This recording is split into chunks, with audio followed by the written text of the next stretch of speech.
Welcome to teleSUR English. We go now to images from Russia as the Venezuelan President Nicolás Maduro is visiting and honoring the martyrs in the Second World War. We're looking at images at this moment from St. Petersburg as Venezuelan President Nicolás Maduro continues its work agenda in Russia in the framework of his participation in the Victory Day, the 80th anniversary of Soviet victory against the Nazi regime that happened in 1945.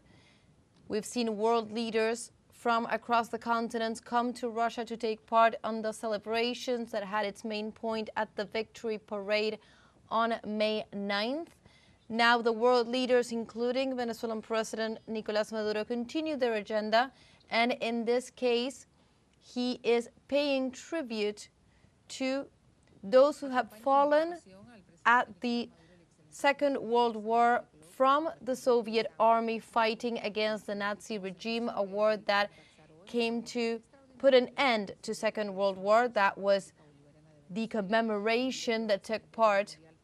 World leaders from across the world came to take part in that commemoration of the historic event, 80 years from the victory of the Red Army over the Nazi regime. We are seeing images as the president visited the cemetery in St. Petersburg, honoring those victims of the fallen soldiers.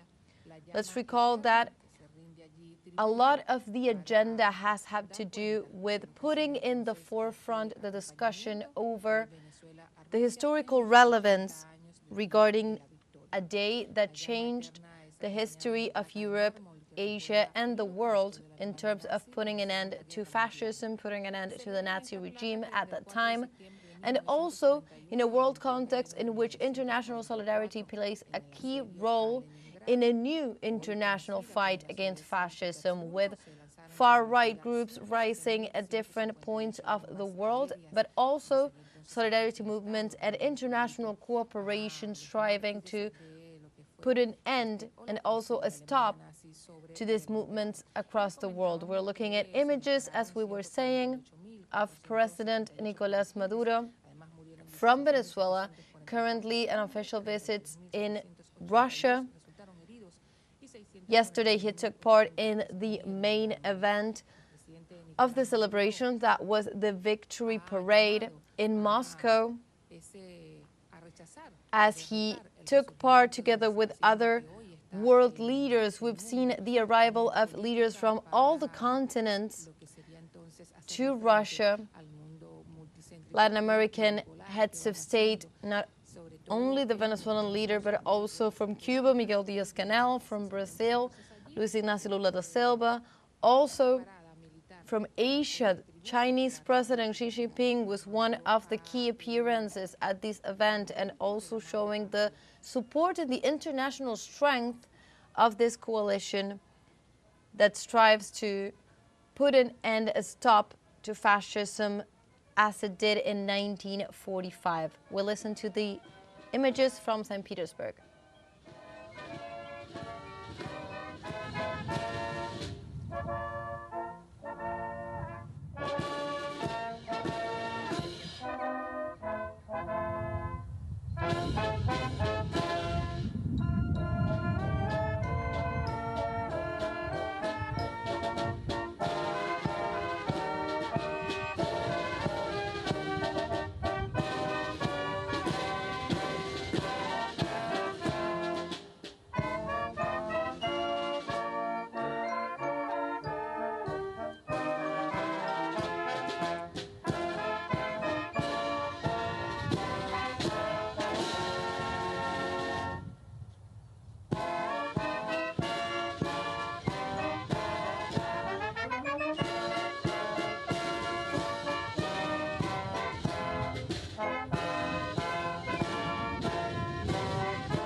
We recall that we were looking at images from Venezuelan president paying tribute at this moment to the martyrs of the Great Patriotic War, the war that the Soviet army fought against the Nazi regime during the Second World War, and that also put an end to that world conflict and also helped shape the world as it came to be afterwards. We're looking at images from the Venezuelan President Nicolás Maduro as he participates in this honoring of those victims. The whole week has been a celebration and also a commemoration of the lives of those who died at that moment and gave their lives for such an important historical event. One of the aspects that was underscored by the people, also by world leaders, had to do with the unity of the Soviet people at the then Soviet Union that participated, not only the Russian people, but also from the different nations that made up the Soviet Union at that time, that fought hand in hand all together as part of that Red Army that finally had a victory over Nazism. So we're looking at that tribute at the moment with the laying of wreath at the cemetery. We were looking at these images that are from Russia as the official agenda continues in this participation. In this case, in St. Petersburg, we've been seeing the world leaders at Moscow yesterday at the main event, and in this case, Venezuelan President Nicolás Maduro, accompanied by First Commander Silvia Flores, are now in St. Petersburg, former Leningrad, honoring those victims as part of the world commemorations. We continue to see the images of this moment from Russia. Let's recall that one of the most important aspects of this commemoration have to do with showing the international relevance of a historical event and also combating Western narratives that have tried to push aside the mere existence of May 9th, Russia's Victory Day, as a day that changed the course and put an end to World War II. After that moment, we've been covering it here in teleSUR English. After that moment, Western narratives have tried to impose a narrative of that historical event that underplayed the role of the Soviet Union in that victory that changed the course of the rise of fascism across Europe.